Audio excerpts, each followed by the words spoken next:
তো hello guys, দেখতে পাচ্ছ এটা আমার ফার্স্ট চ্যালেঞ্জিং ভিডিও, প্রথম ব্লগ। তো দেখো গ্রামের ভোরবেলার পরিবেশটা কেমন।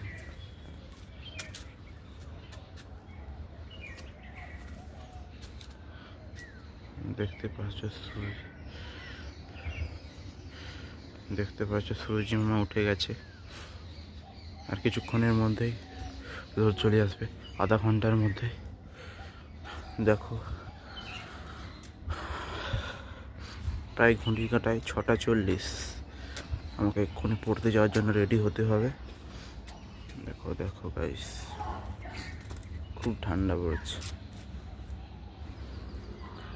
দেখো দেখো,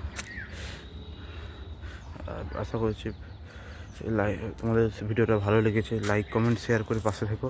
ভিডিওটা এতটাই পর্যন্ত। কোনো যদি ভুল হয়ে থাকে নিজের ছোটো ভাইয়ের মতো ক্ষমা করে দিও। তো তখন সুস্থ থেকো, ভালো থেকো। দেখা হচ্ছে নেক্সট ভিডিওতে।